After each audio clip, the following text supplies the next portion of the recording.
Okay. My time is 5:33 and I call this meeting to order. Will the clerk please read the roll? Yeah. Call the roll, sorry. Yeah. Committee member Hyatt. Here. Committee member Tinkler. Here. Vice Chair Shandlin. Here. Chairman Perry. Present. So before we do the pledge of allegiance, we introduce the new member. Yes, I think that is a very good thing to do. So at a council meeting just a couple of weeks ago, our newest member to the Measure S Oversight Committee was appointed by the mayor and confirmed by the council. Her name is Shauna Hyatt. And so Shauna, would you like to take just a moment and tell everybody about a little bit about yourself? So I own a tax office and I grew up in Crescent City and I only moved back here about 12 years ago. And I feel like being in the background of accounting might make me a good fit for this committee. So that's why I decided to join it. Thank you. You're welcome. Thank you, Chair, for doing that. I think that was a really good thing. So we do a pledge of allegiance. I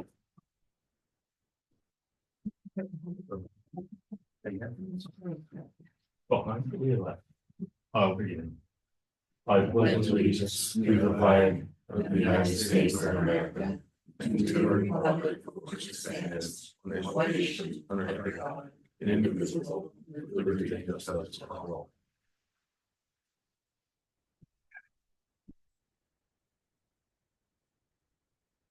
The public comment period, any member of the audience is invited to address the Measure S Oversight Committee on any matter that is within the jurisdiction of the committee. Comments of public interest or on matters appearing on the agenda are accepted. Note, however, the committee is not able to undertake extended discussion or act on non-agendized items.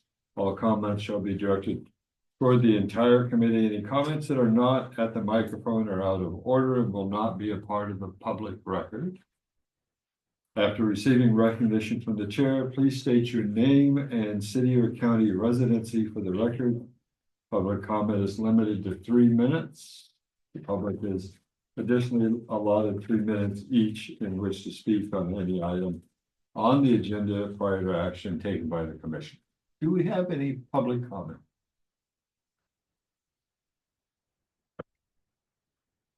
No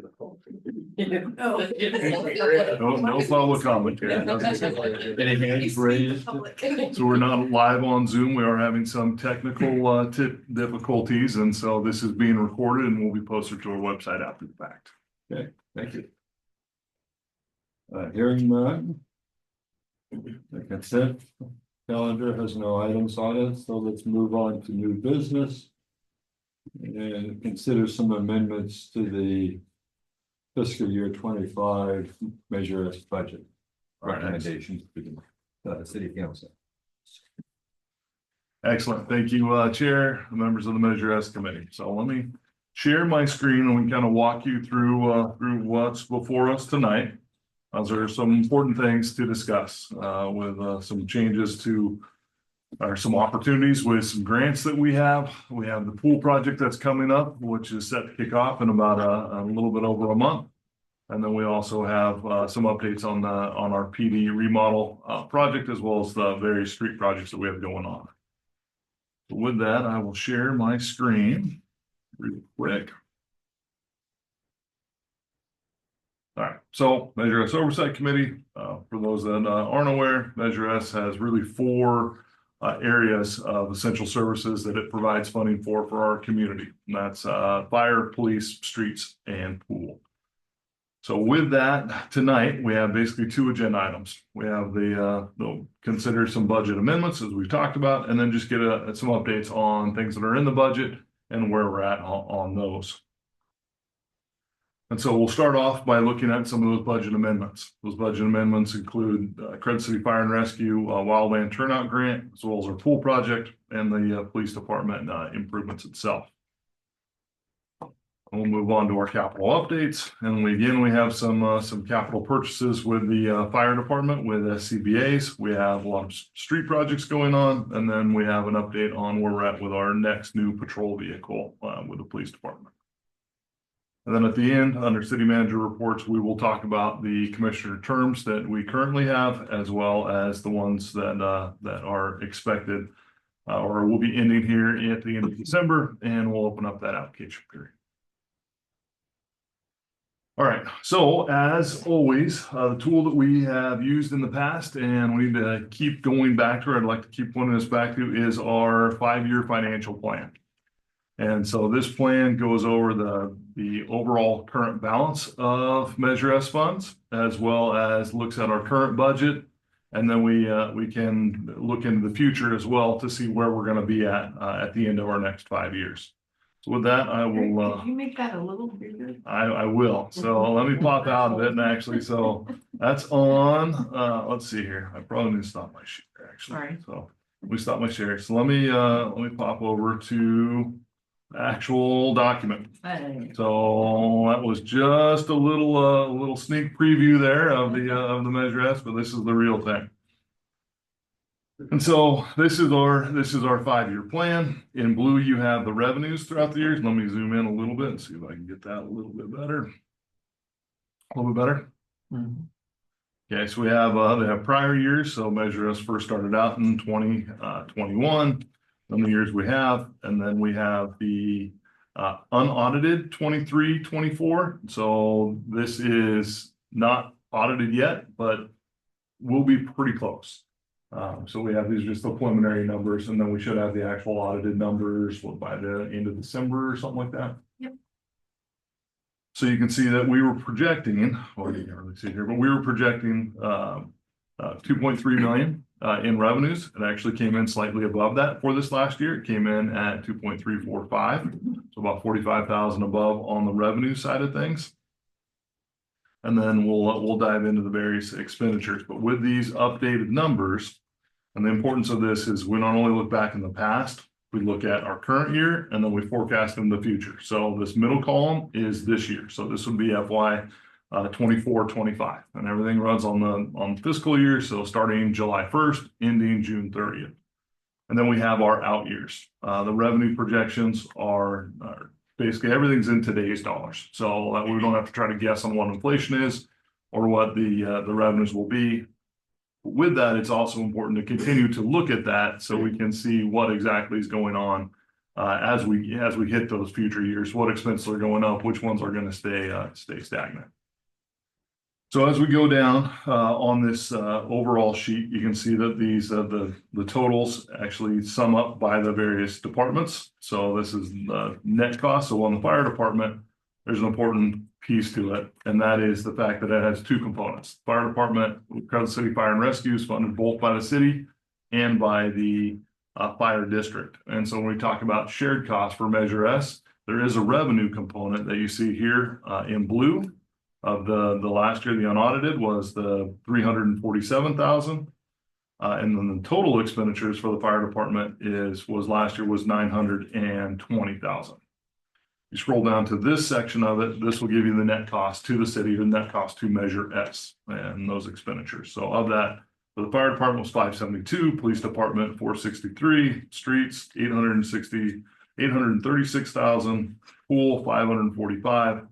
And a lot of that pools we'll take a look at was to go towards capital projects. With total expenditures of 2.4 million roughly, leaving us with a balance of 1,063,000.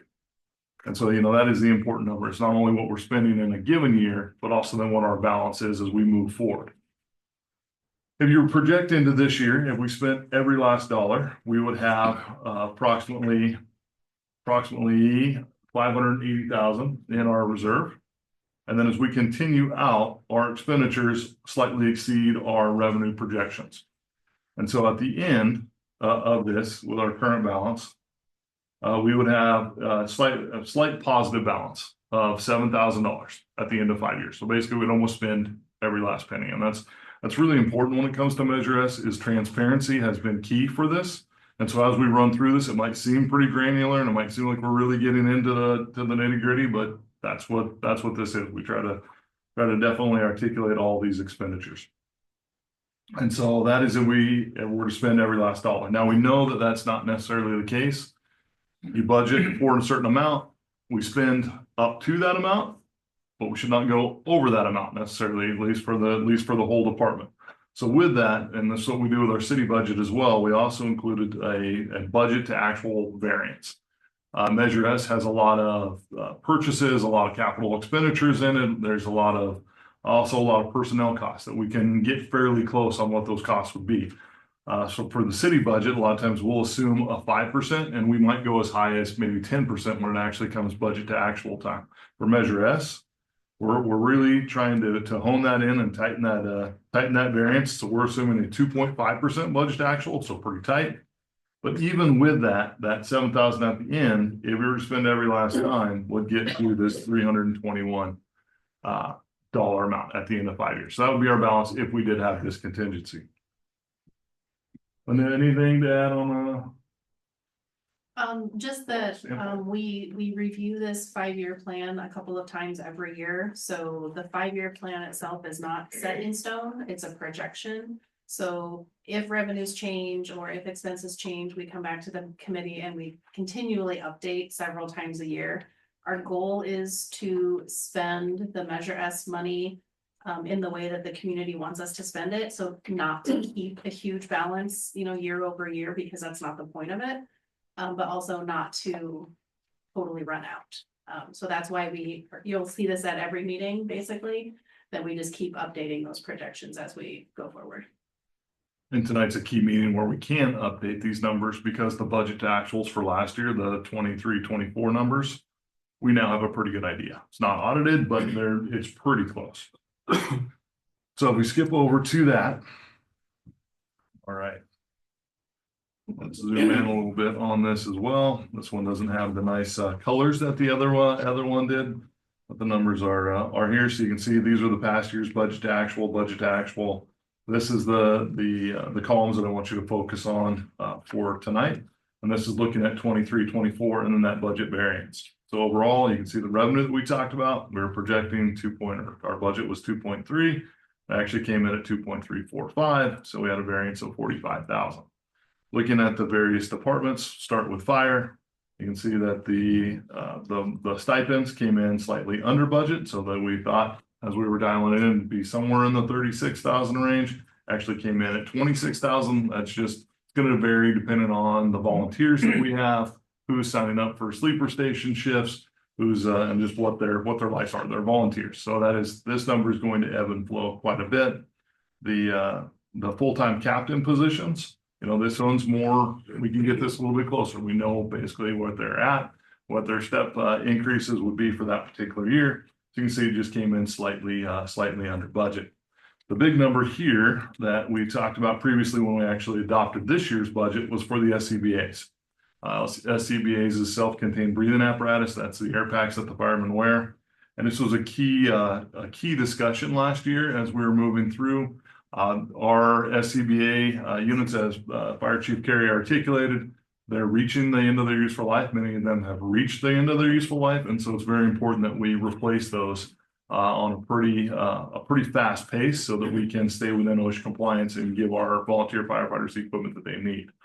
And so you can see on this one here, we had 100,000 in the budget. We didn't spend any, and that was intentionally because we actually went after a grant. It was a FEMA grant. And our plan was we got that grant, then we would have a better understanding of our needs. The grant would pay for these immediate needs, and we could utilize that money for other priorities. Chief, you want to give us a quick update on the grant? I get to give the bad news.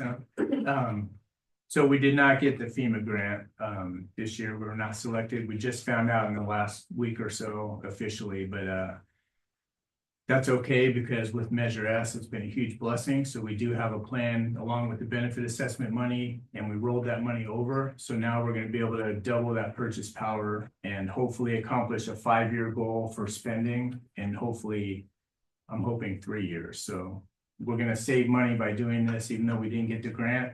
Long term, we're still going to be able to I believe, accomplish the whole purchase goal in 3 years, I hope, so. Which is great, especially as we start to look at the 5-year projections. We have budgeted this 100,000 for each of those 5 years. If you didn't need those last two, right, that can go to other priorities as well as help our overall balance. But for this 100,000 was rolled over. So it's showing as a variance, but we actually included it in next year's budget as well. So now we'll have $200,000 of Measure S money saved up. We now know the status of this grant. The chief's going to be making that purchase. He's going to combine it with 200,000 from the district. So his purchase power is going to be $400,000, which will end up saving us a lot, given the fact that we can just buy so much more with that type of a purchase. So as we come down, you can see, it's pretty close on a lot of these other budget line items. Working our way down through, fire department came in, like this is showing 120,000 under budget, but 100,000 of that was rolled over. We look down, we work our way into police. The police officers and recruits, due to timing and when positions were filled, and a little bit of budget savings there. For the most part, everything else was really close. And again, you'll see this all with the audited financials as well. So that's working our way down. Police came in 32,000 under budget. The street projects, this is another one that a lot of this was rolled over. So we talked about this going into our budget season. Streets were 252,000 under budget, primarily just due to a lot of the other grant funded projects that we had. And we were able to roll this over as well. Looking at the pool also was slightly under budget with some of the personnel utility costs and came in 29,000 under. And then the sales tax audit and projections that came in slightly under as well. So all said and done, we were under budget 436,000. However, we're rolling over 100,000 for the fire department and 248,000 on the street side of things. So of that 436, we're actually rebudgeting 348,000. When you look at that, that leaves us then a net budget variance of 88,000. Looking at the percentage, 3.1%. So when we talk about a 2.5% on our overall 5-year plan and looking at those numbers, this is pretty much right where we thought we were going to be. So that in a nutshell is a snapshot of where we're at and at least what the numbers are looking like for 23-24. And we go back to our summary, so you can see this 2.5% variance. Now these numbers actually do have these new projections built in, or well, the final numbers here, these 23-24 numbers here are those numbers that are now fully updated. So when you look at the overall reserve, spending every last dollar, this will be the final amount. Okay, so. Question. Yeah.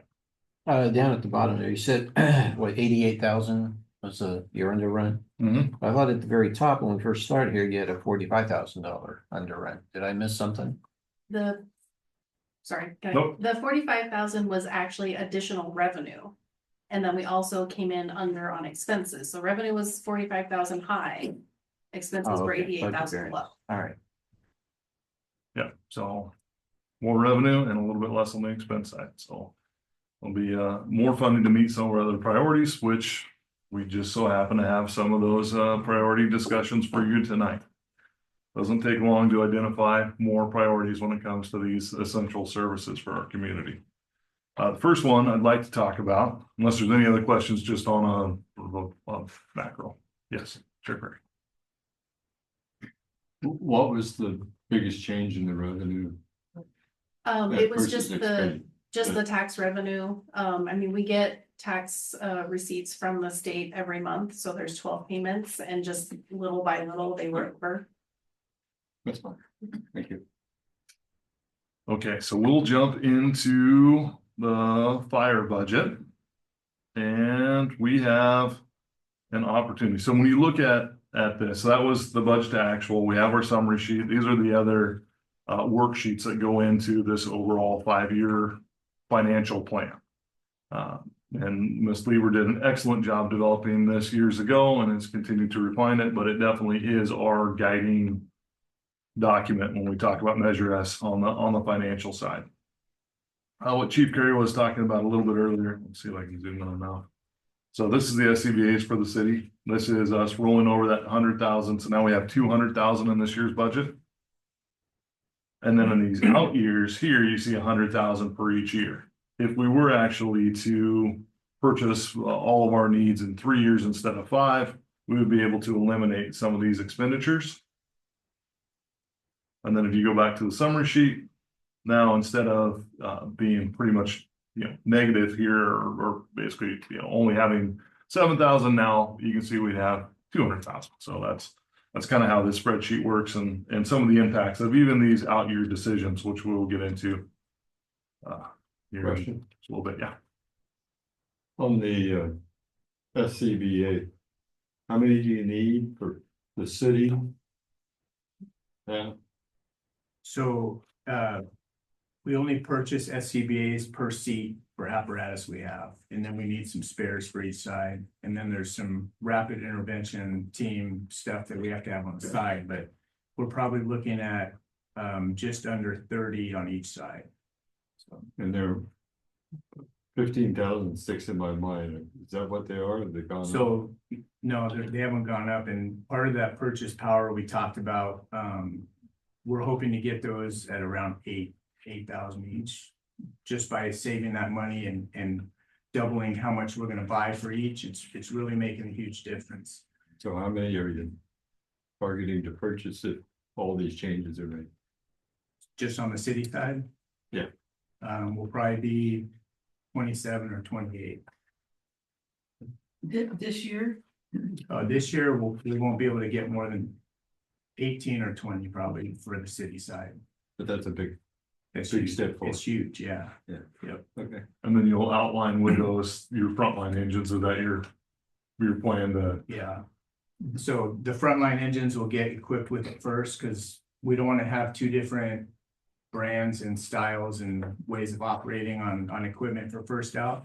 But most of the frontlines apparatus will be equipped with that in this first purchase, which I actually have a meeting tomorrow at 2:30 to start this process. So super excited for that.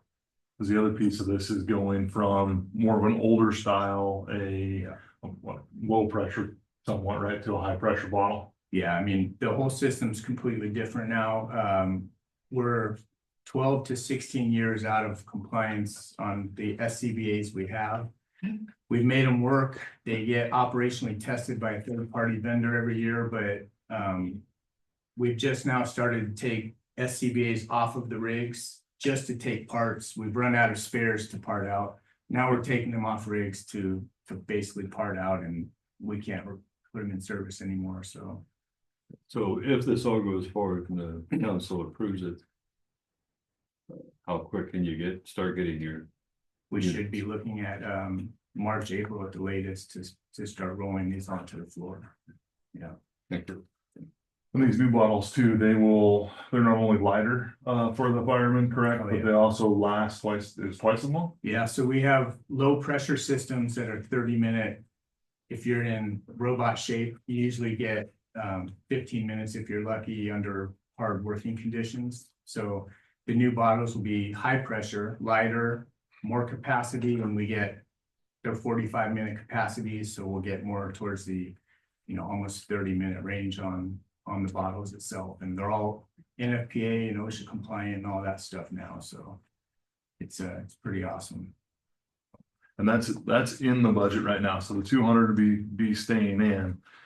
Chief went out and they actually got another grant, and this is the turnout grant that we've gotten in the past. And so for the turnout grant, Chief, this would be for wildland gear. You want to talk a little bit about Right, it? so this is a CAL FIRE, it's a volunteer capacity grant to help departments that are a little bit less well off in areas that CAL FIRE has state responsible areas in. And we've been fortunate, we got it again for the max amount. So it's a 50-50 grant.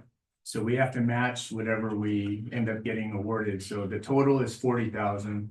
Our responsibility, and I'm just rounding those up 90 or $100, but the match would be 20,000. And then as Mr. Weir stated earlier, that 20,000 gets divided into the district's half and the city's half. So the ask tonight would be just under $10,000. in order for us to get, $40,000 of purchasing, again, wildland equipment. Last year, we got the turnouts.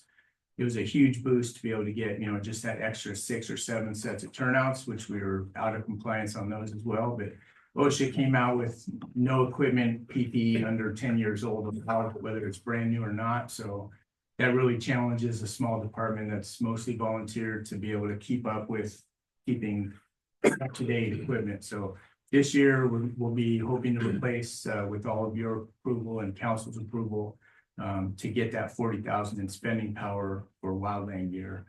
I have a list of what we quoted on the grant to try to get, but it's a couple of wildland radios, all new single layer pants that are dual compliant for wildland, work shirts and jackets, new web gear, which is all this stuff is required, boots, radio holders, all this stuff that we're really lacking. It's out of date. I mean, some of it was so old it was moldy, but just trying to get some of that stuff up to date so we can start really equipping our people with what they need. So it's a huge opportunity for us. So budget wise, a couple things to point out. So SCBA's, we talked a little bit about that. So backtracking a little bit, you can see that the out cost, that's to upgrade them what we have now, but then you'll also see this 32,500. And that will be budgeted for the foreseeable future. I want to say it was like 15 years. I think, is that the lifespan of 10? Is it 10 years? 10 10 for years. manufacturer. Yeah. So then we'll have that budgeted basically ongoing. So we will have the money the next time we need to purchase it. So we won't have to try to budget for the 100,000. You'll just have an ongoing 32.5 to get us where we need to be. And then we'll start purchasing those again. Same with the turnouts. So you see we have 50,000 that's budgeted this year. That's for your structure gear, more turnouts. That also goes on to get us into compliance and replace everything we have now. And then the 25,000 below it, that's a replacement plan. So what we need now, by the time it's time to buy what we need again, we'll have the money in place. And so we'll get ahead of the game on this.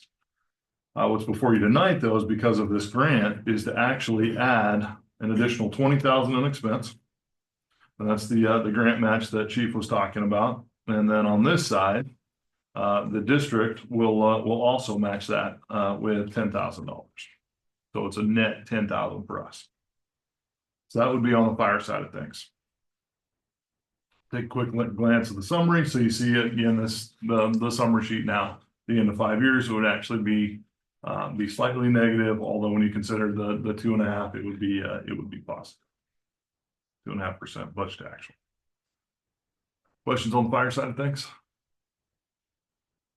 All right. Yeah, let me just. And I have one of my better days today. So on the SCBA's, you need $200,000, right? Well, that's already in the budget. Right. Yep. But in the out years, you got 100,000 for each year. Mm-hmm. And that's for future replacements? Yes, basically. So every year we would buy 100,000, it gets combined with the district's 100,000. And then we would purchase 200,000 every year for the next, I think 4 years is what we were anticipating. And that would replace all the SCBA's that we need to replace. Because of the purchase power buy that we're getting, you might be able to buy more than what we originally thought. So you might not need 1 or 2 of those out years. Okay. I'm okay, that's fine. Good. So maybe It's a replacement fund. Yeah. Right, there's sort of 2 tracks going on here, so there's the immediately, in the next couple of years, we need to replace everything all at once. Right, That's I the 100,000 a year, but this year is 200, that's that, to get us everything replaced within the next couple of years. Right. What we're thinking, and the reason we haven't updated the, year 4 and 5 yet is because we don't know for sure until we get the order, negotiate the contract, see exactly what's gonna happen, but we think that we may not need that 100,000 in year 5 because we'll be able to get what we need a little bit sooner. Separate from that, we're planning ahead because we know that what we're gonna purchase this year, it's gonna be out of compliance in 10 years. So we're setting aside separate money every year into a savings account so that when we hit that year 10, we already have all the money sitting there and we can buy it all. Yeah, that's what I didn't quite understand. okay, yeah. And same on the turnout side of things, that double Yeah, And then, and same plan for the Yeah. turnouts, but it's different amounts because they just cost different. so in the out years, you wouldn't have to have the 50 or the 100, right? Because we actually have the money. All right, so that is the fire discussion on that side. Now let's jump to the pool. And with that, we stop sharing and we can get a quick update from our Public Works Director, Dave Yeager, and we're also joined tonight by our, I don't know, Cliff's not really new anymore. How long you been with the city now, Cliff? A year now? January. Okay, almost a year then. Yeah. Best year of your life, he was telling me. It is. The other day, Gonna right? be home. Yep, Yeah. yep. So this is Cliff Van Hook. He's our somewhat new project engineer, helping drive some of these critical projects, has a lot of experience with building projects. And so has his degree in construction engineering management, and will be handling the pool project and PD project, as well as some other projects we have around the city. So we'll go back to a little PowerPoint presentation and jump into the pool. All right, Mr. Yeager, Mr. Van Hook, whoever wants to take this. Okay. Did I make the slide? I have to read it with you? Let's see. Okay, thank you. Makes that much easier. So playing along, so to most of you, this is new stuff, but we're actually gonna happen. So the three components Mr. Word mentioning is we have been out to bid the flooring system. So we have budget, we have somebody under contract to do the pool deck and locker room floors throughout, including the ADA rooms, and I should say 98% of it's covered. I think a little bit of the lobby's not getting done. So basically completely removing all of the existing flooring and putting in epoxy polyurethane type flooring system throughout. That's project one. The pool HVAC system is the air handling units. That's the 1.17 million that has also been out to bid. We also have a contractor lined up. We've already had there's a long time lead items, which is why we haven't started yet. Some lead items, and those are we shipped, I think, beginning of November, wasn't it? And about 2 weeks. About 2 weeks. Okay, so we actually put both these projects off. The idea was to do these two projects at the same time. The pools would minimize, or at least doesn't seem like we're minimizing, but shortening by overlapping the projects, the pool will be closed for a potentially shorter duration. Times we've been waiting for the long lead items to arrive. We are working with Adams, is a general contractor. We also have two local contractors, which is Big North Grid Electric and First Service. And so we taking care of the HVAC system. So this project includes the air handling units. So we'll have conditioned air throughout the building to eliminate the raindrops from the ceiling. And we also are getting two new boilers for the handling of the water systems.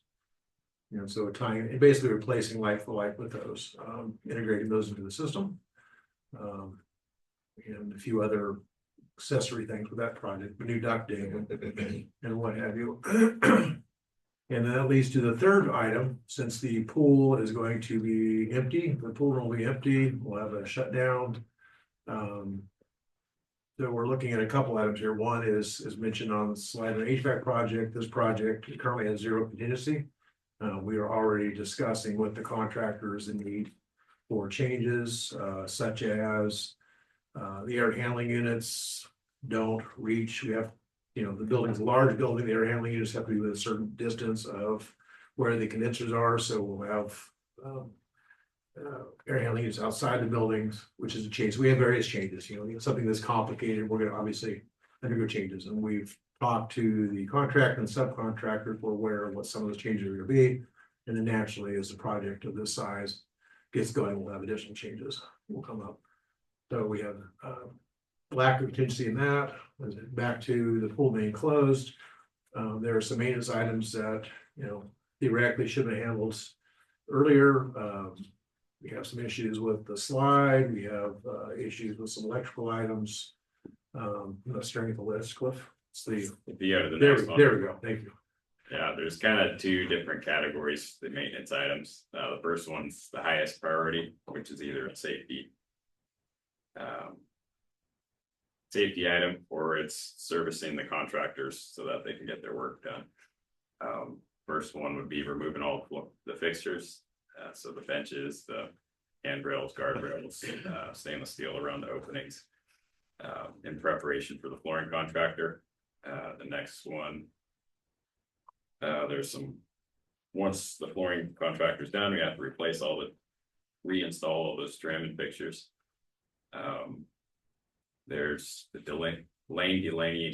delineator rack. We have to replace the wheels so we don't damage the flooring, the new flooring. That's one of the issues currently, is that there's a slot drain that runs and those wheels are damaging that slot drain. Pool recirculation pump, we have the motor on hand. We're going to replace that in-house. The bulbs in the pool water, bulbs and rings around the pool, we have to get the lights back working again. Pool depth markers, we need to install those on the vertical surface so swimmers can see how deep they're in. That's a building code. Then the other two items are to take advantage, to get embeds set on the deck before we do the flooring, so we don't have to cut it out and patch it in later. So the first set of sleeves would be for future water polo goals. I think the pool staff has that in the works to start at some point, possibly integrate water polo. And the other item is a backstroke flagpole. So people swimming backstroke, they can notify that the wall is coming quickly. The second group of items, it's going down. So we'll remove the Trex decking on the mid landing and the upper landing on the pool slide structure. One of the items we're doing is prepping and repainting that slide structure. So the Trex decking would kind of put the finishing touches on that structure. Paint, we don't want to do a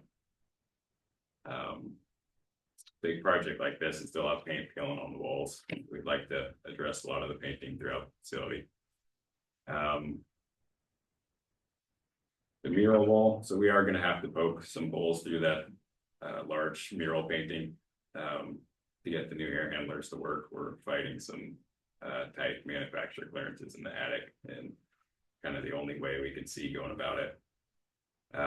We have a local artist on hand that's ready to start touching up the mural once the patches are made. So that's included on this.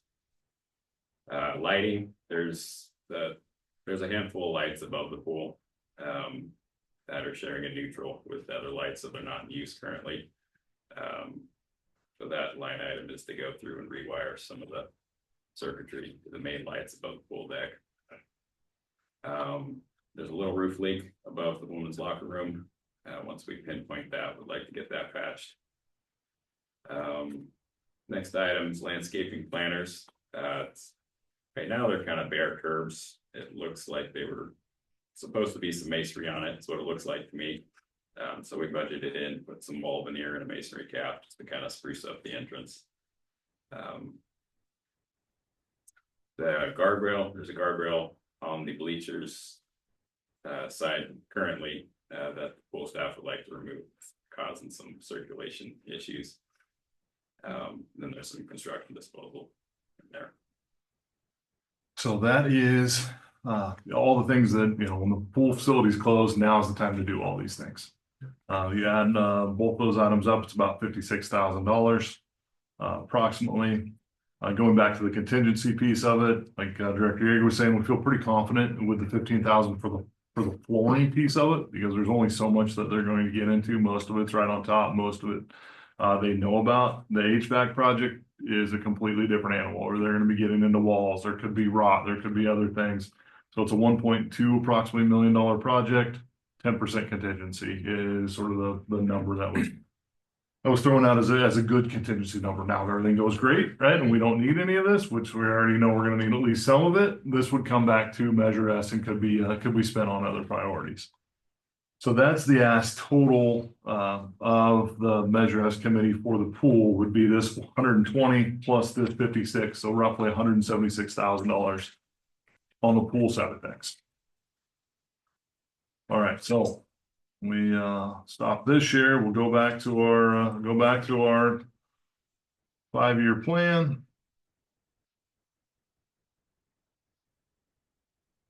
All right, so that was on the fire side of things. You can see that back at our summary level, again, we will have enough money to pay for this in this year. It's not really this year that we're that concerned about, just because of the balances. It's those out years where we've identified priorities, going into the future and where we're going to end up. And so with the fire side, you can see we're slightly negative. We spend every last dollar. We know we're not going to do that. So if you're comfortable with the 2.5%, and it's going to be somewhere in between these two would be my guess. This would be the balance with just the fire. Now, if we put the pool numbers in, we'll zoom in here. So this is our standard pool budget, what we spent in past years, contributions that we've given to this project, or that Measure S has contributed. It's also been funded by ARPA, which was some basically COVID money that came after those times. And so that's what ended up with our total budget. So now what we'd be looking at is we'd be looking at not just the 20,000 this year that we've already budgeted for the capital improvement project. This is where you need to budget an additional 120,000, or would be considering it. So it'd be 140 total, and that would give us our contingency. Again, if it's not spent, this would come back. And then on the sort of the building maintenance, parts and supplies, this is where that additional 56,000 would come, if that were the recommendation. So this would be the total for this year.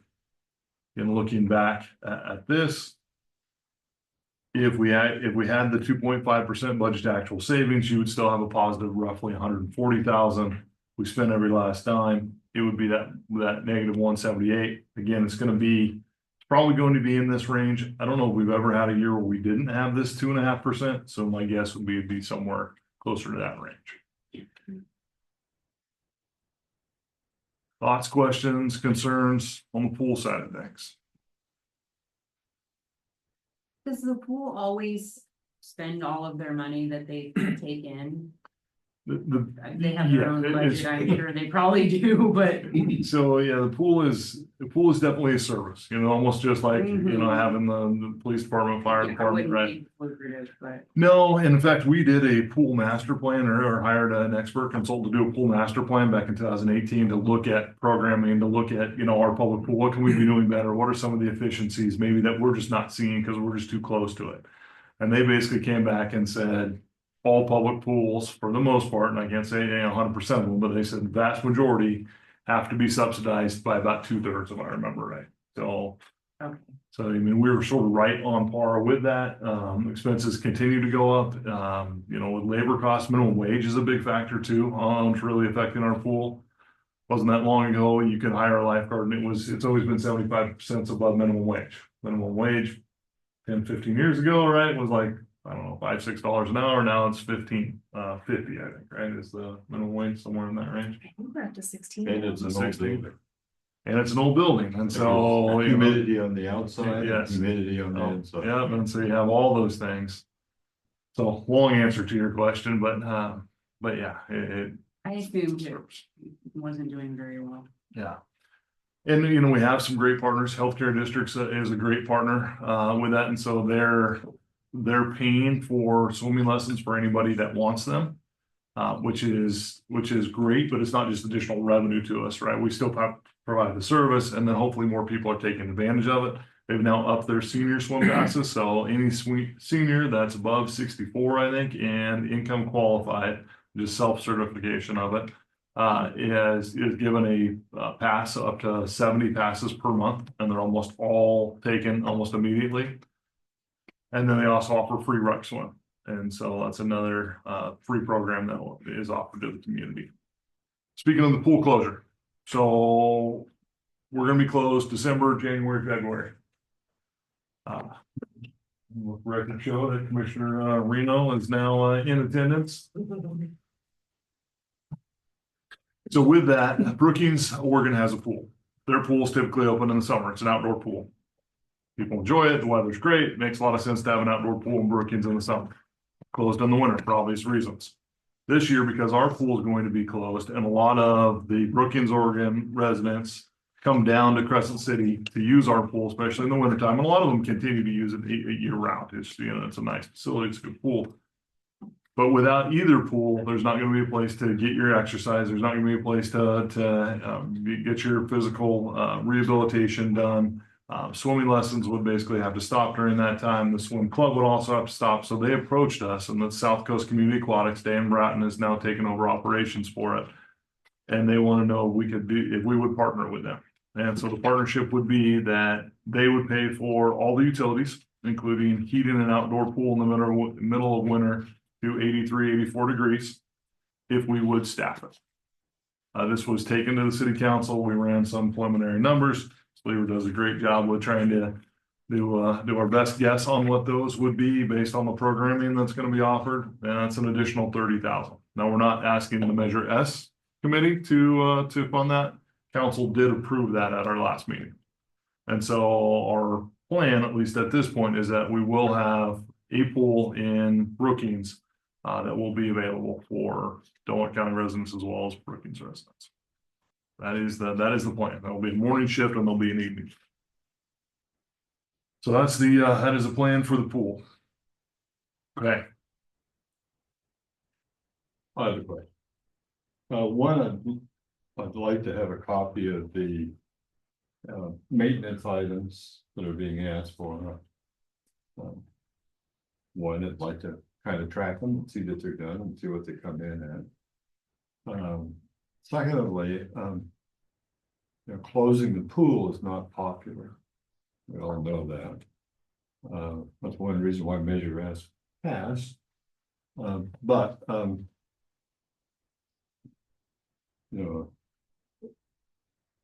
now's the time to do any and all repairs that you think need to be done that have been deferred. Now is the time to do it. So I am supportive of, as a member, supportive of what you're proposing here. I need to explain the numbers a little to me. But if something comes up that is unforeseen, now is the time to address it. It's the best time to work on a building when there's nobody in it. Especially nobody's in it, and it's going to be completely drained, and so it's going to be dry, which is always a fight. Is even in a short closure, it's hard to drain the pool and then hard to get it dry to actually get anything prepped correctly. And it's once it's done, it's kind of like Front Street. Once it's done, it's going to be a kind of a nice thing for the community. Now, 6 months to a year after it's done, it's always been that way. The newness kind of wears off quickly. But I just think, we've talked about the pool doing all this work. Now's the time to just get it done as best we can, as quick as we can. I say we, I'm not doing anything. So you're thinking maybe the contingency, I'd like to know if you can increase the contingency. So that you don't have to come back and go through this process with us and then go back to the city council. I just think I agree. Yeah, we certainly. So let's go over the numbers. Is there? Yeah, so we can get back into that real quick. The other thing I will share as we jump back into, here we can run through the list if you wanted to, again, of the various projects. And so there's the $120,000 contingency.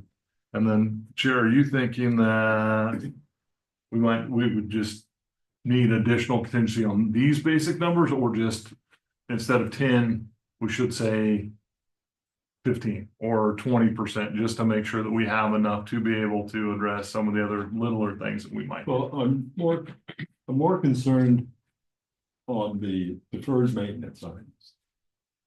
And I appreciate the numbers, cost estimates, et cetera. But things always wind up costing more, especially on deferred maintenance, because you don't know how bad it is going in. Mhm. Granted, you've looked at it and you've got some good numbers, but I think it needs to be another line item there, like a contingency for it, and it should be a healthy contingency. I don't disagree. It's an old building and we're certainly going to find a lot of things as we go through it. The numbers are, I'm sorry, the numbers are a little, I don't say up and down, because. You know, going through this process and having other meetings with the ad hoc committee, what have you. You know, we looked at, what can we do to save money? You know, the Connex, well, we have a Connex budget, another department's budget, so we're gonna buy the Connex. One of the two, and for the storage stuff, we're trying to save money, right? We're gonna pay for one out of somebody else's budget, pay for this thing with this one, this, that, and the other. A lot of this work we're looking at doing, what can we do with our own forces? So not everything on this list is contractor, probably most of it's not, most of this is trying to use our own forces. Do we have enough people? I mean, that is the risk. Do we have enough, people to service this? It's winter, we should have some guys from the parks available, our carpentry crew should be available, so that's to keep these numbers tight. We did look at it from that standpoint. What can our guys do? I wonder though, Director Perry, if we just go back to this contingency, because what I'm hearing you recommend, or at least have out there for discussion, is this is contingency. Let's do everything that we should do now while it's closed, take advantage of the closure. And take No. yes, of the closure, that Not the get, opportune time. yeah, not get stuck in a situation where we have to say no and not do it because we have to come back to a meeting. So have a healthier contingency. Maybe you bump this up by $50,000, right? So it's 170. It's there. If we need it, if we don't need it, then it simply goes back to Measure S anyway. Right, it's measured as funds, it's not gonna go anywhere else. But time is of the essence. And what does it hurt to have, assuming that financially it all works out, but what does it hurt to have a $50,000 contingency fund? In case something goes south. Yeah. Or north, but I agree with you. Yeah. it just allows you to move quicker. Yeah. You don't have to come back. No, I don't That, to to give disagree. you an idea how old that pool is, I was a child when that pool was built. And you need contingency funds for me, trust me. But yeah, and we can certainly include that, Some surprises. looking at the numbers, then we'll go over a few other things that'll make the numbers look possibly a little bit better. And we do have, I did see a hand raised in the back by a member of the public chair. If you did want to have public weigh in at this time, however you want to do it.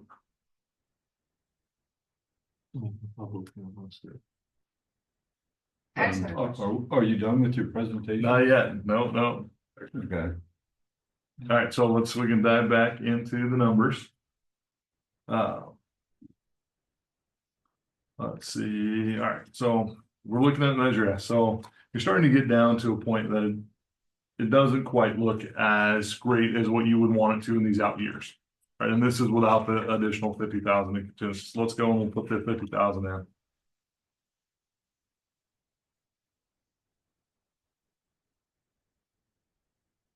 Go back. Looks a little worse in these out years, to where if we spend every last time, it'd be negative 200,000 at the end. Or 91 if we have our budget actual, which we will have a budget actual. Yeah, but from the pool standpoint. If you don't do it now, you're gonna have to do it later, and it's gonna cost more later. So, looking out on a projection, it looks like a negative number, but it's only a negative number from a projection standpoint. When we get to that point with Measure S funds, you can only spend what you've got. You're exactly right. And instead of 50,000, like you're saying, in an out year, you're going to be looking at 100,000 because the contractor's going to have to mow, and you're going to have a pool closure, and all these other things. So it's probably going to be and it stays in Measure S. Yeah. So if If it's not spent, wonder. Yes. Part of how we can, this is, okay. All right, so in and out year, and this is what was making my numbers. So when I was running through this, I actually met with Sean a little earlier today, and so that's where some of the numbers aren't quite where I thought they would be. But in the out years, in past models, we have shown $60,000 here in engineering design.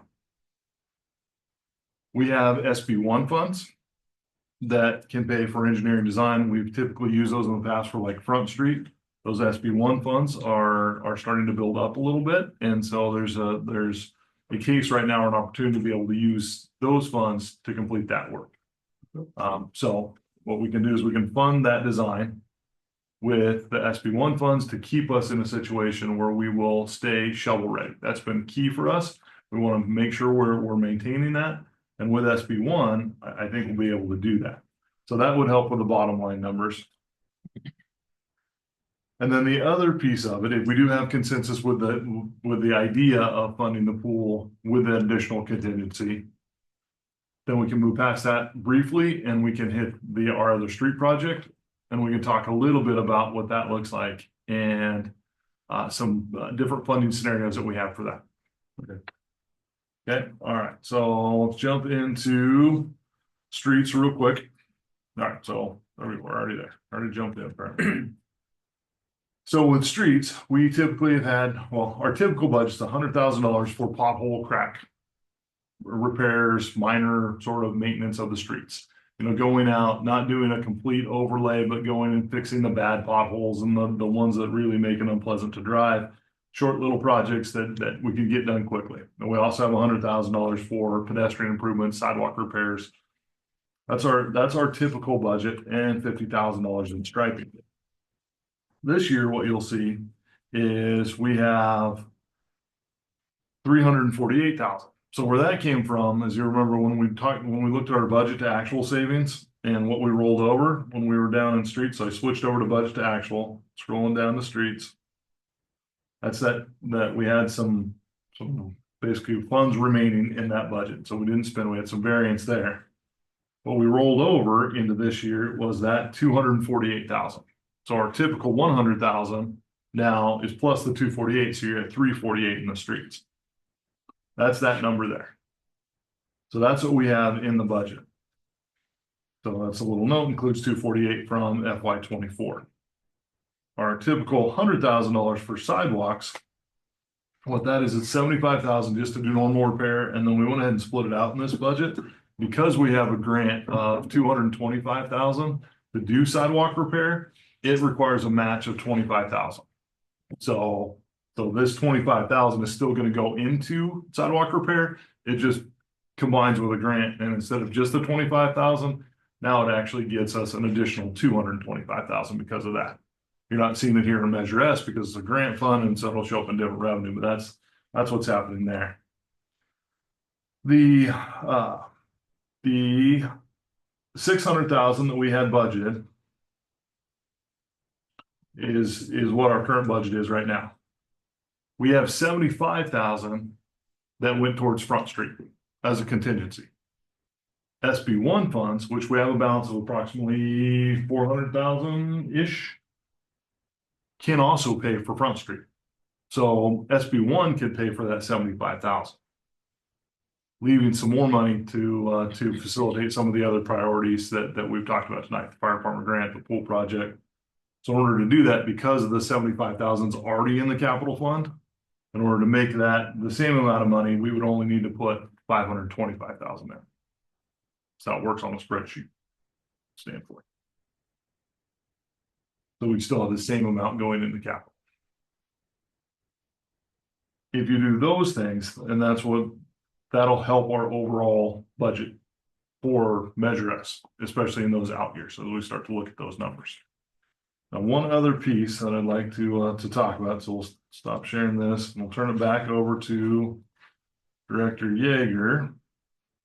And we can talk a little bit about our upcoming street projects and another opportunity that comes with that. All right. All right, so there's our full project, talked about all of that. And since I gave such a great intro already on that, we're gonna skip right to our street projects and come back to the PD. Okay, so Measure S street projects. This $250,000 project that Director Yeager has been working on, bid last week, and with that, I will turn it over to you, Director Yeager. Yeah, so we bid, it's the map, so we've got basically a combination of, street repair and concrete repair. And so I think we talked about it last year. These are not ADA ramps necessarily in terms of the concrete section, they're trip hazards that are beyond the grinding phase. So a few pictures later we'll show you. We have large heaves of the concrete. I believe there's 17 or 18 locations. And then I think roughly 10,000 square feet of, there we go. Okay, so these are the areas, so yeah, so the yellow areas are areas we're going to be patch paving as part of the pavement project. So on the bottom there, that's B Street, kind of the unofficial west S curve section there, and then the rest of it's basically running up A Street, various blocks between 7th and 8th, and all the way up to Pacific. And so these are areas that we're looking at doing. Obviously areas that, you know, it's not a full road rebuild, but we don't have the funds to do complete rebuild. So basically we're just gonna do some badly needed repairs to the drivability of A Street and also prolong its life. If you don't repair these areas, they just get worse and worse and worse and start bringing down the areas around them. That's really what this money was designed for, is, you know, these minor, you know, smaller projects, but by combining it into a $250,000 project, you're getting a lot more for your dollars. Yeah, there's overlap between the concrete and the asphalt. The general contractor will handle the excavation, the demo of the concrete sub will come in and do that, and the patch pave as well as this dig out work will be done by the asphalt contractor. So we did put this out to bid. We have 3 interest parties, 2 responsive bids, and nice numbers. So there's the 15 locations on the concrete hazards, 2,285 square feet, which is actually quite a bit of square footage of sidewalk. And there's some examples up by the old rice roll, and trip hazard, just generic areas that you know, beyond the ability of our crews to tackle ourselves. So we can keep going with the numbers here. Okay, so the initial desire of this project was Measure S, which was the 248,000 ask. We came out with the project allowing one of the ads to come in. And so the $280,000 contains contingency. So we do have contingency in this. I think the bids were about 256,000, I believe is what the total price was going to be. So as structured now, we dropped our ask for Measure S from the $250,000 to $179,000. Because A Street was listed on one of these streets, but how the SB1 funding works is you have to declare areas for design, also have to declare areas for reconstruction. And so A Street was on the list, Front Street's on the list, and a few others, K Street and others. So by realizing we had some SB1 funding that was available to spend and to make the overall Measure S better budget, so Eric could make a straight presentation for you here.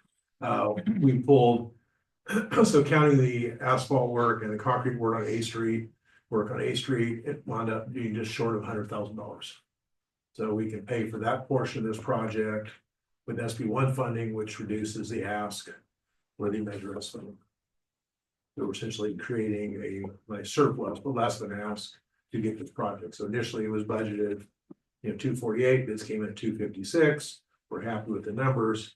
We'll get you a bigger project, probably burn up some of this contingency on getting more payment done. But we have the money through the SB1 funding. And like I say, there's $25,000 contingency in this project already. So that's it. Okay, so then we'll plot back real quick. We'll adjust our 5-year projection and take a look at really where the numbers are. So we have 348,000. I say about 250 of that was this project that we were talking about. So still keeping 100,000 to still do other patch repairs and whatnot around the city as we get a chance to do what are let small contracts, 30, 40, 50, 60,000. And be able to accomplish that. However, as Director Yeager was saying, of that 250, we're probably really only gonna need about 180 of it. So there's about a $70,000 savings there that we think that we'll need out of Measure S. So we take 70,000 off of that number. And that reduces our total ask down, also adjusting for Front Street to be funded by SB1. So this would spend about half of the SB1 funds is what we do on streets that SB1 was really designed to fund. Looking at our summary sheet now, and now you get back positive in the third year if we spend every last dollar. And like I say, you're going to end up somewhere between these two numbers. So even looking 5 years out, you're still in a more probable chance that you will have other funds, because there will be some budget actual savings. And that's with the additional contingency that we just put in, if that is part of the Measure S committee's recommendations, the additional 50,000 For the pool. for the pool. So it's funding the pool entirely plus the $170,000 really contingency, 120 for the $1.2 million project plus the additional 50, while still completing all the street work that we had envisioned. Plus, we still have the 100,000 that was in this year's budget to do additional street work that's not in this project. Plus the $600,000 project that we have for later on this year. Plus some additional money that was budgeted last year that we have a project proposed for. Questions on the pool street side of things for this year's budget? We will have an update on other projects, and there will be more discussion on the street side. That's the financial impacts of it. The last financial piece is in regard to the police department and the budget that we have for that. So we had in the budget, back a little bit, the description on that. So we had $90,000 going to debt service. So we have been working on the plans and specifications, getting the estimate all dialed in. Working with USDA, it's going to take a little bit of time to get the plans finalized. Cliff, Dave, when are we thinking plans finalized? First, second week in November. So here in just about a month, we'll have complete plans. With those plans came our final estimate. So now we're estimating, all said and done, we're going to need about 2.6 million.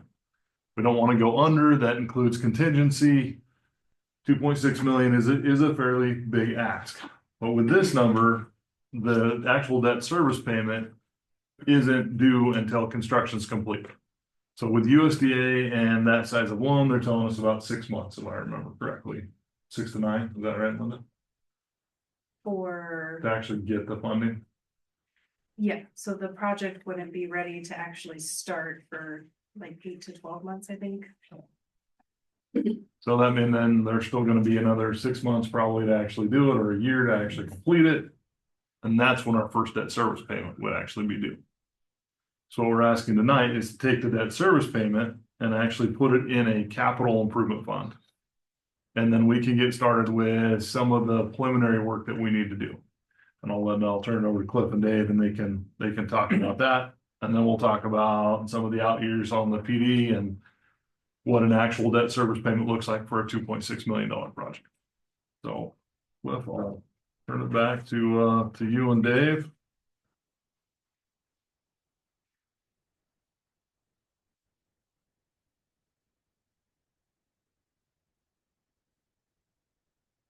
Okay, all right, police department. So we talked a little bit about the 90,000 and shifting that to CIP.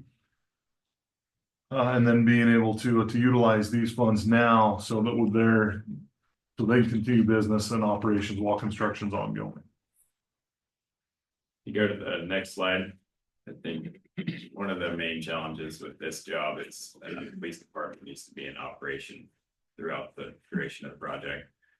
So what we'd like to use these funds for, call them the early work, is to prepare the site for winter and for the job site so they can continue operations.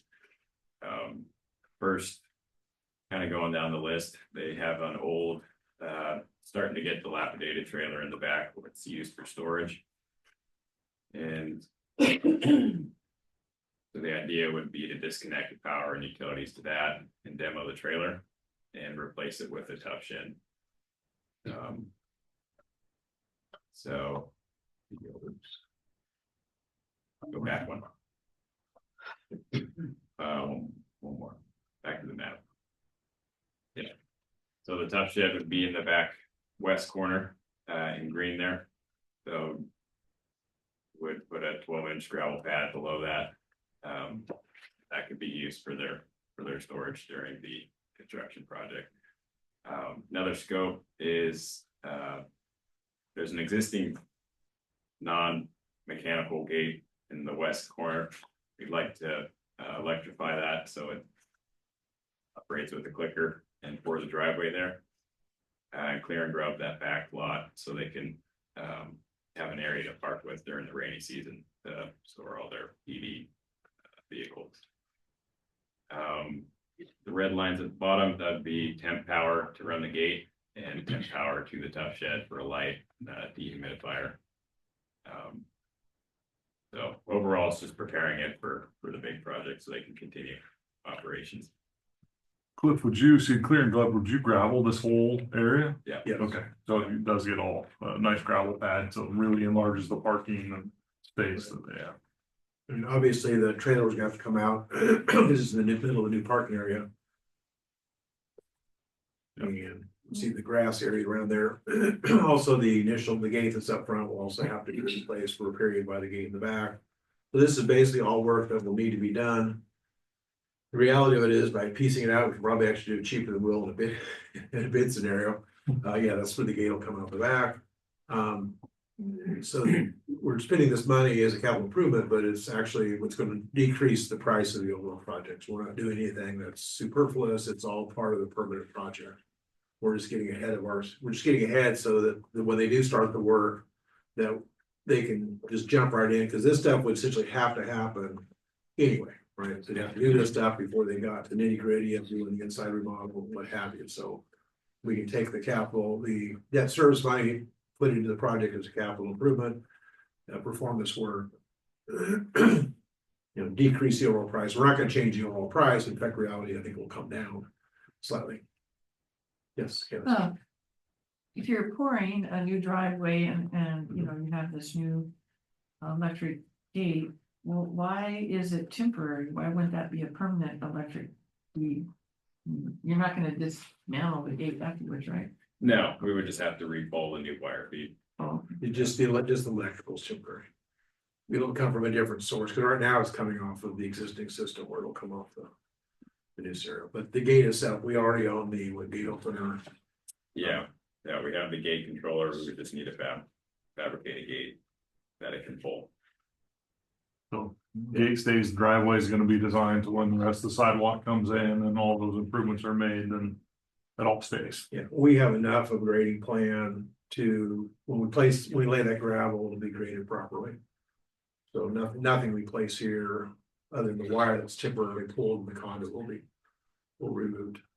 So is this expenditure gonna be out of the 90,000?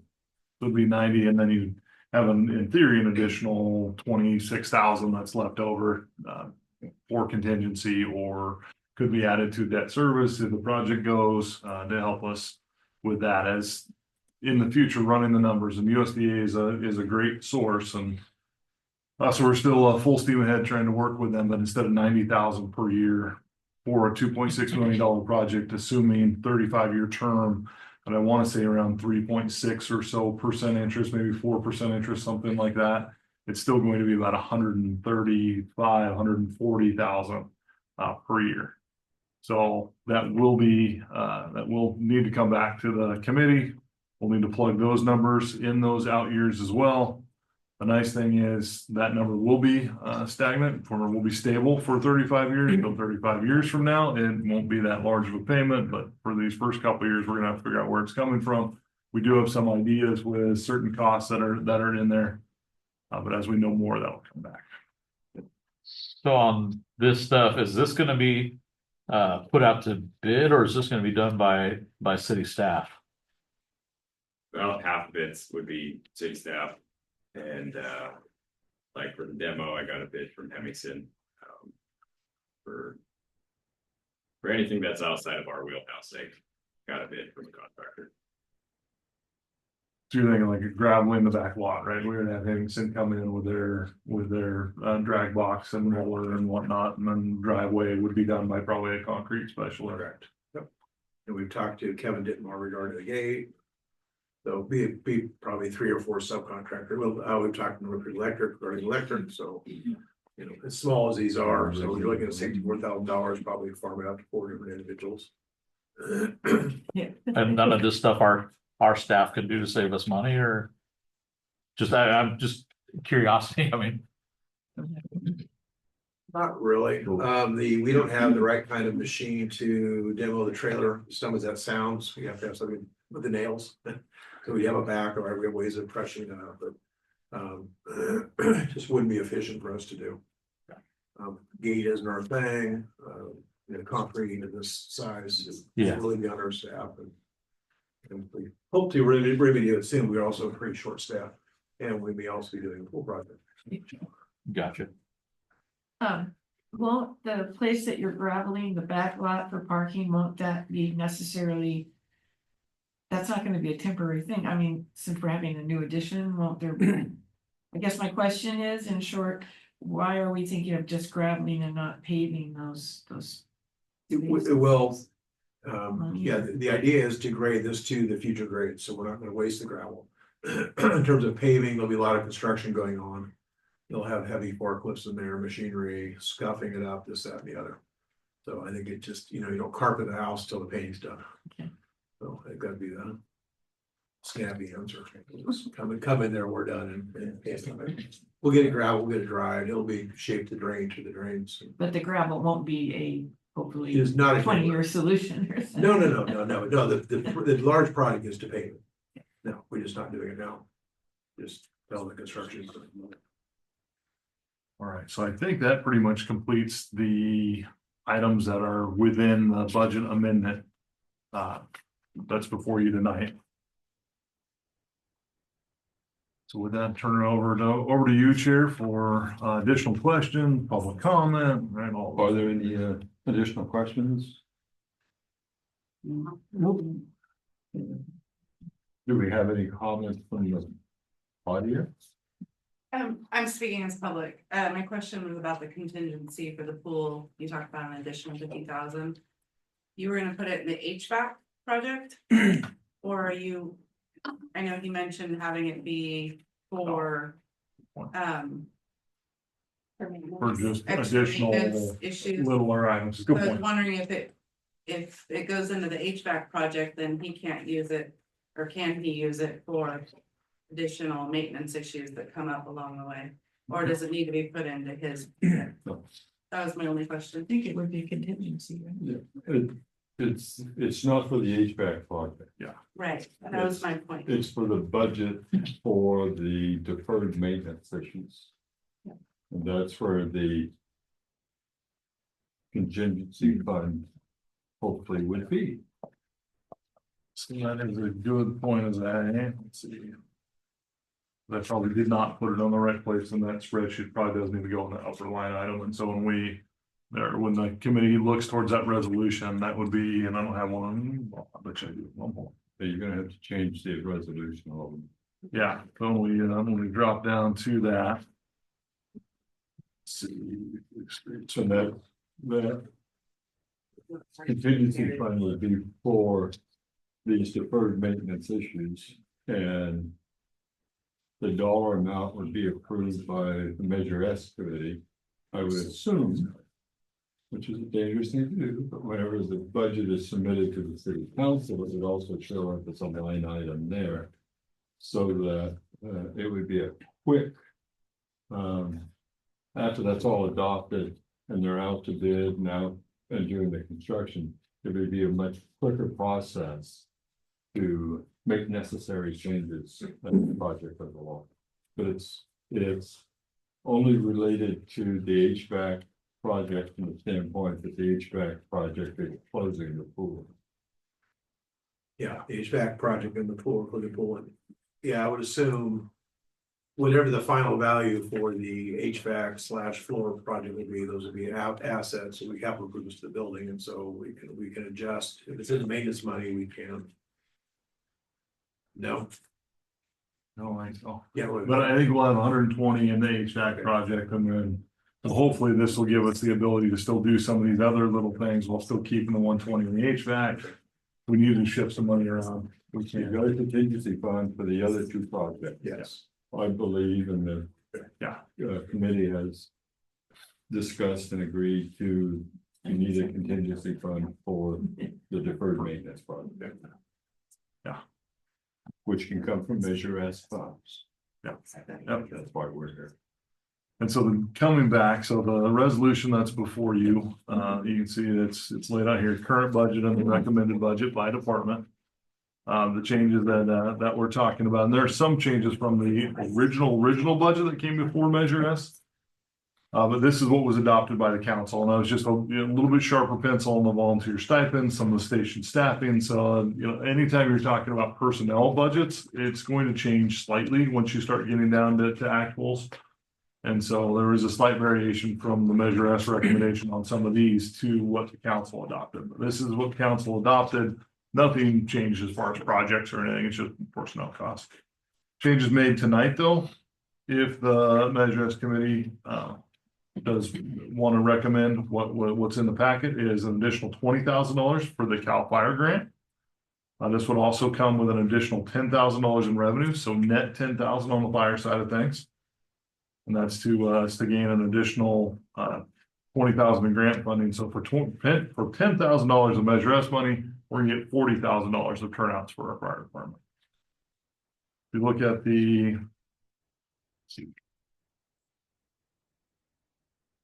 the police department, it's a shift of the debt service to capital, so we can get some of the projects actually completed that we just talked about.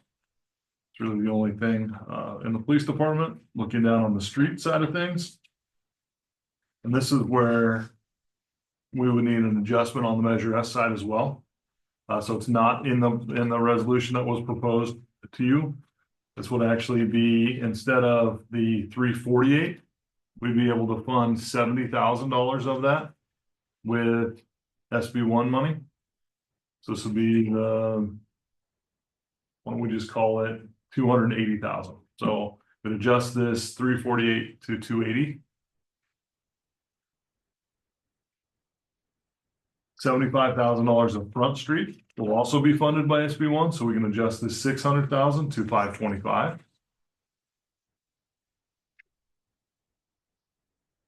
And then last on the pool side,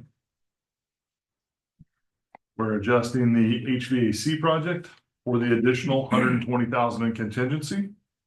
We have the 56,000 of additional equipment repair, plus $50,000 for contingency on that. So we want to adjust this 86 to 133, 136. 130, right? And I missed the 6 part of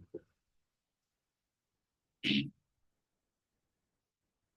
And with all those changes, then you would end up with the overall 5-year plan showing what we just showed previously. We can look at that if the committee wants.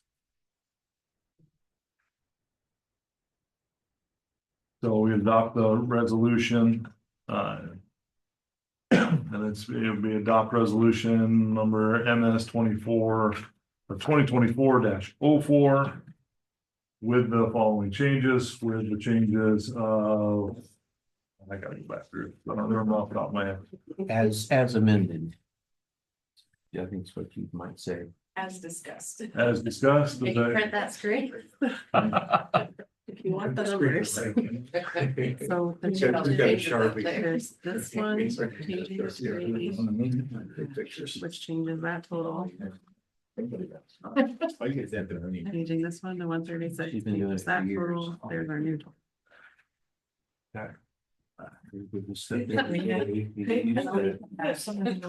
We, is there an easy way to do this, or what are your thoughts? You could go through and read off the changes and then they could motion to approve. We do have a motion to do that. I can read through the changes. Okay.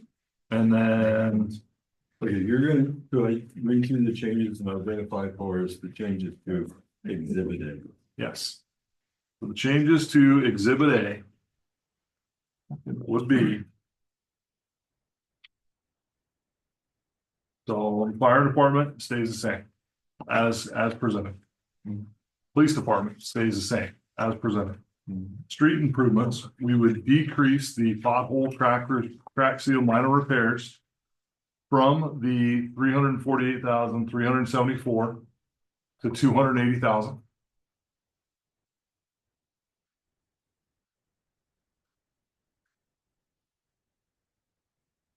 The changes to the street preservation project will remain as presented in this, so there's no changes on that one.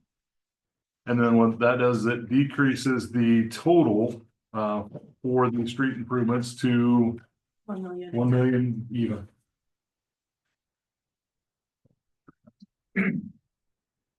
Moving on to the swimming pool, Oh, wait a minute, what did it decrease it to? 1 million even, Exactly. exactly 1 million. That sounds like a good government. Yeah, that worked out pretty nice. Moving on to the swimming pool. So the swimming pool, we are changing the proposed 86,000 to add an additional 50,000 in contingency under equipment, parts and repairs. That changes that number from 86,000 to 136,000. That adds another 50,000 to the total, so your total for the pool expenditures would be 601,000.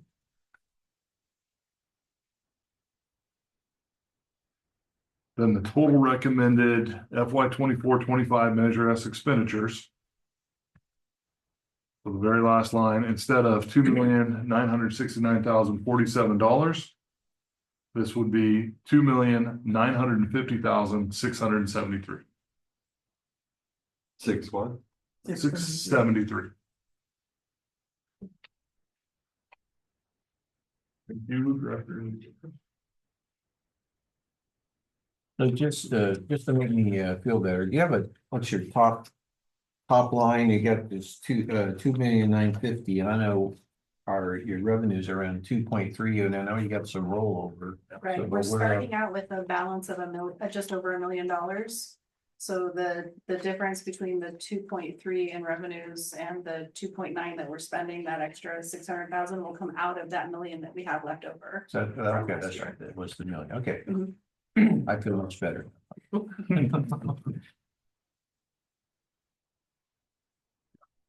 That 1,063,000. Mhm. So are there any further questions? So I would entertain a motion to approve and adopt resolution MS 2024-04, resolution of the Crescent City Measure S Oversight Committee amending the recommended expenditures of Measure S funds for fiscal year 24-25 with Exhibit A as amended. After meeting. I think you just did, so I seconded it. Well, I was requesting a motion. I know, you read the whole thing, so. Yeah, you don't have to read. But you can the- just do Say some, something. yeah. I moved to it. So Is move. there a second? We got a second. We need I got a second. I'll be a second. Next, we're gonna go motion by Commissioner Shamblin. Chambliss. Yes. Yeah, Want me to do it? okay. And seconded. Seconded. I agree. Real good. And seconded Shamblin by. and Tinkler. Yep. By Commissioner Tinkle. You got Got it. it. Okay. Call the vote, roll please, the vote. No. Committee member Hyatt, Agree. committee member Reno, Yes. committee member Tinkler, Yes. vice chair Shamblin, Yes. and Chairman Perry. Yes. Okay, I got my notes, I'll be there tomorrow. All right, so the only other thing left on this agenda was just some quick updates. And we can we'll jump back into the PowerPoint here real quick. I know it's late and people have places to go. You know, I'm not gonna make it up there. And Are you sure? Cause we don't I'm have, not we the don't, yo-yo mom of our company, trust me. It'll be okay if I miss a practice. okay, we don't have very many items left, but do wanna just real quickly, so. We do have $250,000 total budget for our HSIP. This is our concrete improvements that we talked briefly about. So 225 in a grant matched by the Measure S funds of approximately $25,000. Director Yeager. Yeah, basically, believe it's 17 or 18 locations. This is an ADA project. So the HSIP grant is mentioned there is travel to schools was the criteria. This is actually something that was started with, John Olson was here going through a grant process. I don't want to say been falling in her lap, but we actually, not knowing what had happened previously, be proud of ourselves because we actually did the design ourselves. So about 60,000 of this grant money was for design, which now actually we're putting all into construction. So the $25,000 for Measure S with the 225 grants going to be 100% for construction. And it's scattered around, some at Joe Hamilton, some at Crescent Elk. Tying in some of these, actually a couple of these tie into, I think it's 10th Street and D Street, working our way up towards the Battery Point project, allowing kids to get from their schools to the larger schools. Excuse me, from the homes to the schools. And Dave, when do you expect this to be out to bid? We can basically put this out to bid anytime we want. We're nursing the contractors along because we have put out, as you know, Front Street is completed. We did some work on the phase 1A trail. We're doing currently the phase 1A trail, which is concrete work. And then we put out the Measure S project. And so that'll begin, that went to bid. They'll go to bid in a month or so where they'll start work, sometimes through the holidays. And then this basically we can put out anytime, probably ideally. You don't want to tax the available labor force too much, just in terms of pricing. But we can put it out probably into November, December. That way they can start after the first of the year. This is a very good winter work project. Contractors actually, we've already got a couple on the hook, probably 3 contractors looking into this one already. Just because it's ideal for winter work. And then just wait for good weather, basically. Yeah, this is a job where they're doing corn, so it's basically demo prep, and when it doesn't rain for it, and then do 2 or 3 of these at a time with the 88 panels and what have you. Winter, spring. Pretty clean, nice little project. Then this one's, could be set ready to go, could also get some more discussion, but we have 525,000 from last year's budget. So it's not the 525 that we're talking about for this year, that's really more like 600. This was last year's budget, set ready to go for spring. Director Yeager, you want to talk about this project? Yeah, same scenario. We gotta get into all the secrets. Yeah, this was kind of unheld, not know a pebble was gonna happen. Kind of the sneak comment on that. But yeah, Northcrest Drive, a lot of people don't remember it's ours, but it's looking weathered. I think, I don't know, like we paid it 15, I say we, because that was part of, it was a contract I had back in the day, I don't know, 10, 15 years, probably 15 years ago. And it's starting to flake up, and right now it's one of those projects, the traffic on it is huge. And then the potholes come up, and we spend a lot of our own city labor staff maintaining this road. It doesn't look like much, but between 101 and basically Harding, we're running up, and so it's one of those jobs. If you remember the presentation we had when I first started here a year and a half ago, it's one of those streets that if you don't maintain it, you're going to lose it.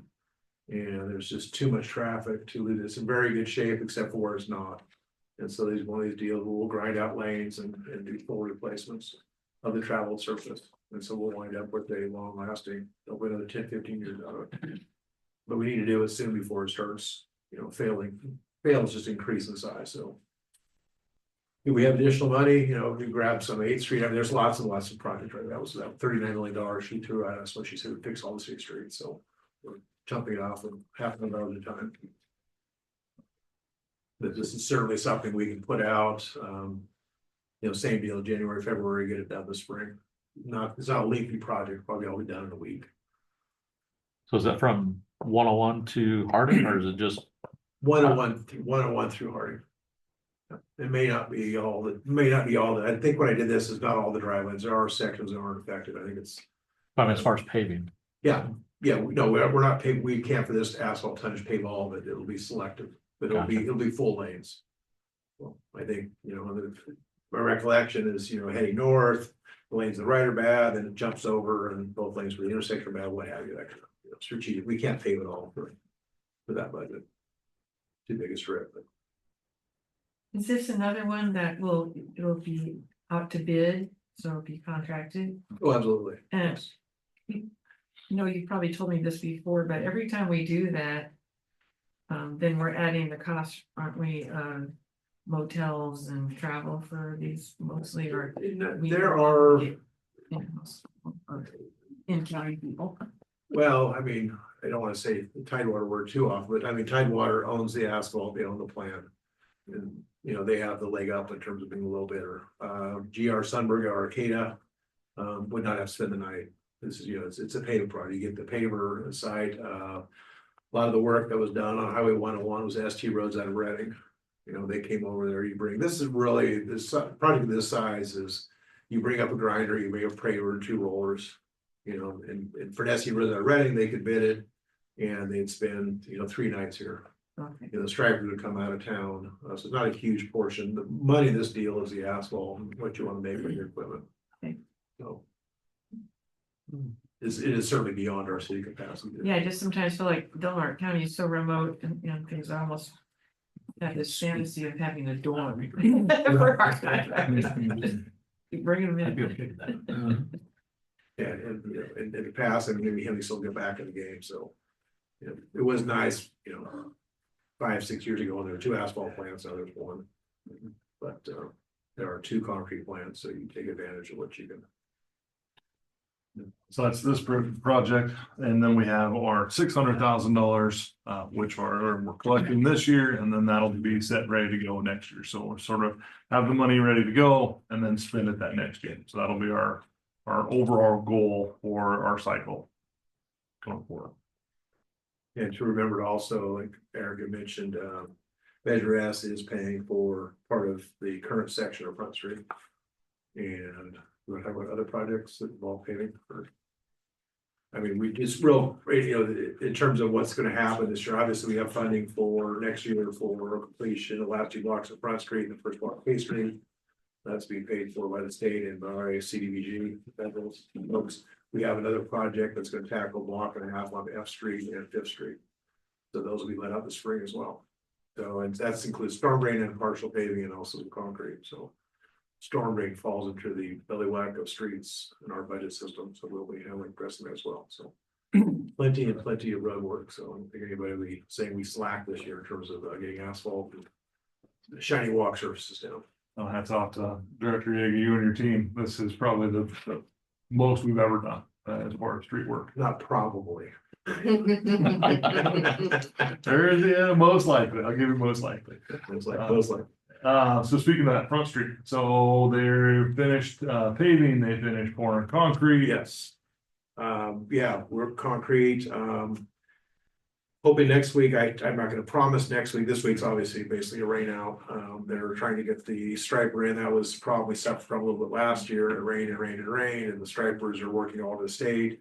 The good news for us is that some of the local stripers live here. Just because of the old Doug Wakefield price striping, so some of the striping crew actually abides in Crescent City, so that's kind of a leg up on us. So next week, we got dry weather, we're striped, and we're kind of back to being open. We're making arrangements without getting complicated in terms of the landscaping. That we're establishing it such that once it's striped, the signs are up, we can let the public have it, so. Hoping in a couple weeks, 3 weeks, I mean, basically, the lights are up, the lights are on. The Veterans Memorial's working properly in terms of how this is being fed. I mean, we're ready to open up, just need some striping and signs and some good weather. It'll be to have it hopefully before Veterans Day is one of those. We would like to have it before Veterans Day, That's though. We've planned accordingly, but we'll see. Yep, so definitely pay attention on that. We'd love to have all of you there for the ribbon cutting and see if we can get Chair Perry and his car there to officially christen it. But Are there stop signs involved? I don't know if it matters, to be honest. No stop signs. So very good on that one, Director Yeager. Just real quick then, Chief Carey, you had Now, we talked a little bit about SCBA's already. You want to talk about your quick response rig? Sure. So if you remember, we have a 25-year-old fire engine first out responding from city station, and then almost 20-year-old truck responding out of the same station. So with the price of replacing apparatus, we came up with a kind of a stopgap to try to preserve and prolong the life of those two apparatus by purchasing F-550. It's going to act as a kind of a mini jack-of-all type truck. We're going to have all specialty equipment in smaller complements on this, so it can respond to anything from car wrecks to extrications to swift water type stuff, water rescues. So just to report in, the cab and chassis have been delivered into Medford to Highway Products. And then they're basically sitting in line to start the building of the box and the rear compartments. So we're looking to receive that. Looks like the first part of next quarter, April, May-ish, probably by then we'll have that. And that's going to be a huge day, like I said, to preserve those really old rigs until we can hopefully put away and find some grant options and community partnerships in that meantime where we're preserving the life on those. That one is moving along, and then Chief Griffin, you have a patrol car coming our way. Yeah, so the it's gonna be the admin Tahoe. We wanted to do an incident command vehicle, kind of the same lines what Chief's doing. That is getting fitted this week and should ship next week, be delivered, and then we have the command box we'll put in the back of it. So and that is going to be made it up with the trailer that we were able to get that you also approved. We had $10,000 in the budget for a trailer for the ATV that we purchased previously. That's here. I actually got a really good deal on it. Got a $17,000 trailer for $8,900 because it was inventory sale that hit the right time. So that's here. We're going to upfit that. The front part of it, it's a 20-foot trailer. It's a little bit longer than I thought I was going to be able to get for the price too. It's a really nice trailer. So the front half of it, we'll be able to put a mobile forensics unit in there and use those on search warrants and also double as incident command for longer term stuff if needed. Hopefully it's never needed, but it might be. So, and that's part of all the stuff that the public works going to be doing for the PD is to be able to pull that trailer in and out, pull in one driveway out the other and stuff like that. So it's all coming together. Well, Chief, just you want to give 1 minute on cybercrime and cybercrime unit that you spun up and how 60 seconds is all. Extremely proud of our cybercrime unit where we keep going. I wasn't able to go because I started coaching again this year, but I sent 3 officers up to the Northwest ICAC conference, the Internet Crimes Against Children. It was sponsored and was at Microsoft. And all 3 of them got certified on a different type of forensics for computers. So we have OSF forensics in-house now, 3 certified people there. We continue to have Detective Miller for Celebrite, which is the cell phone downloads that you approved. And I mean, just today we had Pelican Bay in there helping them out with some more cell phones. You name an agency within a couple counties from here, we've probably helped them out with it. It's been extremely a game changer for this community and the surrounding communities all the way up to Gold Beach and above. As far as cybercrimes, I mean, I highlight one of the cases, kind of tell you how we're going, is we identified actually local child pornography, child sexual assault material that was being traded here. So served search warrants, arrested the subject, did a download quickly on the cell phone, actually found some produced, not locally here, but the county down, child pornography. Within 30 minutes of doing that, we worked up with the FBI down in Humboldt, and that subject was in custody and the child was saved. And since then, that subject has pled to 30 years in federal prison. A local person is serving state time and will be facing federal time. So part of that's rare in what we do. We don't normally get to find the live fine and actual go through. It's normally traded, which gets very frustrating, but it's that case is a highlight and that keeps going. So we made several contacts. The West Coast Supervisor for Homeland Security, their agent came up, met with us, heard about our forensics lab, wanted to see it in person. We helped them out with the search warrant locally also. So I made contacts with that. I keep going, I'm over 60 seconds, but no. If you haven't the clock. Yeah. If you haven't seen what we're doing and you want to see the lab, we call it Detective Miller's Spaceship, but I am extremely proud of it. We're going to continue building on it. I did again this year we got another $40,000 from the community corrections partnership that we're gonna expand. We're not into our Apple forensics. That's the only thing we're kind of lacking on right now. And that'll be solved after this year, with putting a little bit more into that. So come on down. I'll show you what it looks like, show you what we're doing. Got a really good setup for seizing cell phones, keeping them on powered up so we don't lose the RAM data, everything like that. So yeah, I'll show that off any chance I get. But and the other stuff we're doing the PD too. So it's we continue to upgrade everything. So thank you for your support on that. And it wouldn't have been possible without Measure S. I mean, and then Chief Griffin's leadership and vision to, bring some of those things in and train the officers. We talked about streets and all the good things going on that. I got one last item that I'd like to highlight, and this one is also very special and a direct result, Measure S, and also Chief Carey's leadership. Chief Carey, you want to talk a little bit about ISO and the vision that we've been hoping for, working towards for many chiefs before Chief Carey, and Chief Carey has seen it through to fruition. Absolutely. Are you all familiar with ISO ratings for fire departments in the community? So it's an insurance service organization. And basically they have these formulas and ratings for fire departments and communities. And in turn, in many ways, it helps the insurance companies as part of their formula to rate all of our insurances for the areas. So we've been, I think Chief Gillespie, was he, or was Chief Wakefield got us up to class 4. The numbers are reversed from 10 up to 1 being the highest rating. So we were up till about last week, class 4, and I have to give the credit to Captain Buell, which Measure S also funds. He was able to take the project, and we're now a class 2 fire department organization. Really unheard of with mostly volunteer and combination agencies, but it handles things like the water system that we've put all kinds of infrastructure into, staffing, response times, equipment. So Measure S is really contributing along with the benefit assessment on our district side. None of it would have been, able to accomplish that. So super excited about being a class 2 organization. So thank you to you all for supporting that, and to our people that voted for Measure S and all the city staff. So really excited for that.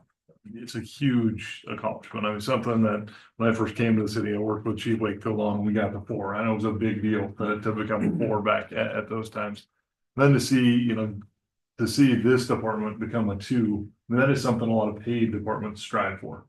It's unheard of for this combination department. Speaks volumes to our volunteers, as well as the leadership and putting programs in place like station staffing and having guys leave with the department and the response and the training and all that. I mean, it's every level of the department. It's tremendous.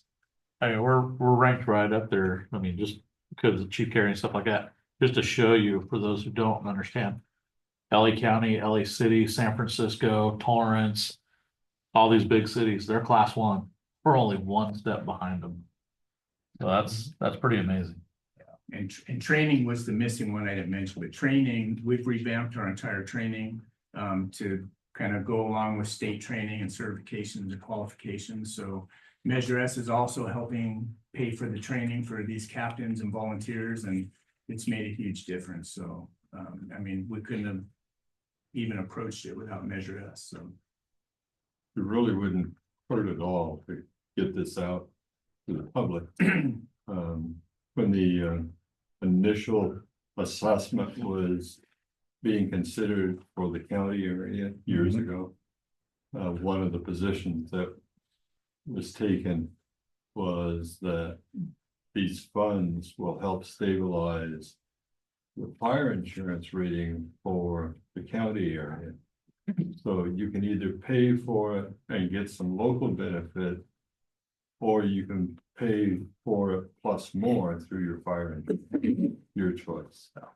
And that's kind of what's going on here, but Measure S, the concept of Measure S needs to capitalize this, or at least memorialize this, so that you can use it again at any future date or debate, whatever it may be.